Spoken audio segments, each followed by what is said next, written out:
हरे कृष्णा, राधे राधे। दोस्तों, स्वागत है आपका हमारे चैनल शिखा भक्ति धारा में। आप सभी लोगों को देवशयनी एकादशी की हार्दिक शुभकामना। देवशयनी एकादशी यानी कि साल की सबसे बड़ी एकादशी। देवशयनी एकादशी पर श्री हरि विष्णु और माता लक्ष्मी की विधिवत पूजा अर्चना की जाती है और उनका देवशयनी एकादशी पर शयन कराया जाता है। आज से ही चातुर्मास का भी प्रारंभ होता है। देवशयनी एकादशी पर श्री हरि विष्णु और माता की कृपा पाने के लिए सुंदर कथा का वर्णन आज हम आपको अपने इस वीडियो में श्रवण कराएंगे।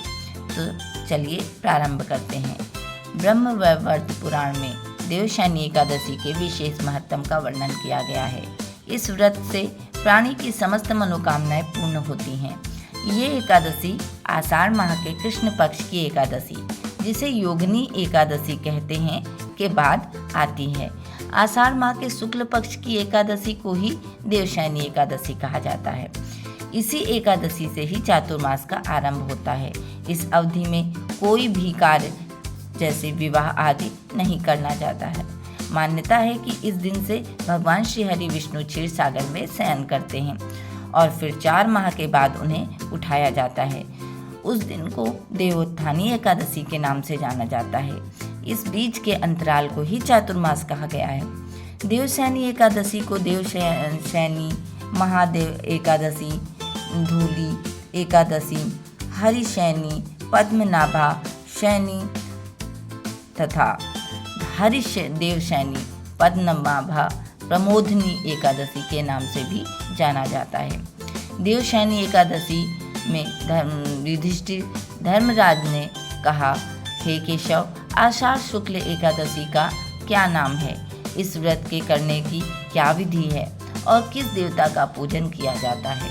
श्री कृष्ण कहने लगे कि हे युधिष्ठिर, जिस कथा को ब्रह्मा जी ने नारद जी से कहा था वही मैं तुमसे कहता हूँ। एक बार देव ऋषि नारद जी ब्रह्मा जी इस एकादशी के विषय में जानने की उत्सुकता प्रकट की। तब ब्रह्मा जी ने उन्हें बताया, सतयुग में मानधाता नामक एक चक्रवर्ती सम्राट राज्य करते थे। उनके राज्य में प्रजा बहुत सुखी थी, किंतु भविष्य में क्या हो जाए ये कोई नहीं जानता। अतः वे इस बात से अनभिज्ञ थे कि उनके राज्य में शीघ्र ही भयंकर अकाल पड़ने वाला है।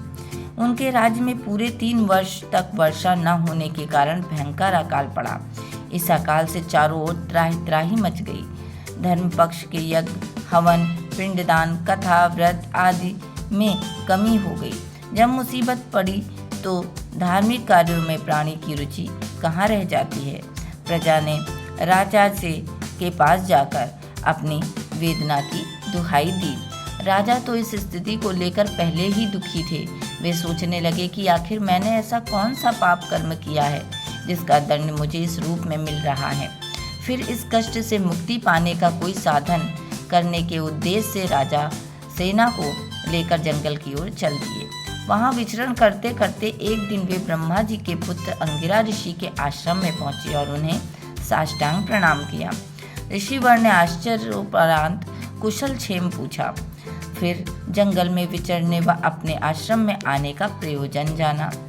तब राजा ने हाथ जोड़कर कहा, महात्मा, सभी प्रकार से धर्म का पालन करता हुआ मैं राज्य को दुर्भिक्ष का दृश्य देख रहा हूँ। आखिर किस कारण ऐसा हो रहा है? कृपया इसका समाधान करें। ये सुनकर महर्षि अंगिरा ने कहा, हे राजा, सब युगों में उत्तम यह सतयुग है। इनमें छोटे से पाप का भी बड़ा भयंकर दंड मिलता है। इसमें धर्म अपने चारों चरणों में व्याप्त रहता है। ब्राह्मण के अतिरिक्त किसी अन्य जाति को तप करने का अधिकार नहीं है, जबकि आपके राज्य में एक शूद्र तपस्या कर रहा है। यही कारण है कि आपके राज्य में वर्षा नहीं हो रही। जब तक वह काल को प्राप्त नहीं होगा तब तक ये दुर्भिक्ष शांत नहीं होगा।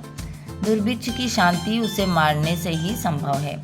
किंतु राजा का हृदय एक नर अपराध क्षुद्र तपस्वी का समन करने को तैयार नहीं हुआ। उन्होंने कहा, हे देव, मैं उस निरपराध को मार दूं, ये बात मेरे मन स्वीकार नहीं करता है।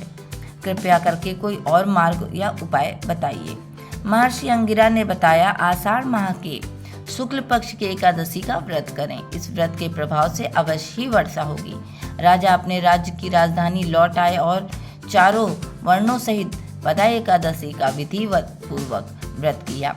व्रत के प्रभाव से उनके राज्य में मूसलाधार वर्षा हुई और पूरा राज्य धन धान से परिपूर्ण हो गया। ब्रह्मवैवर्त पुराण में देवशयनी एकादशी के विशेष महत्व का वर्णन किया गया है। इस व्रत से प्राणी की समस्त मनोकामनाएं पूर्ण होती हैं। इस प्रकार से कथा पूर्ण हुई और राजा भी अपने राज्य में सुखपूर्वक समय व्यतीत करने लगा। इस तरह से आपको वीडियो में दी गई जानकारी अच्छी लगी हो, वीडियो में जो भी कथा कही गई हो अगर आपको पसंद आई हो तो प्लीज़ वीडियो को लाइक करें, शेयर करें व सब्सक्राइब करें। राधे राधे।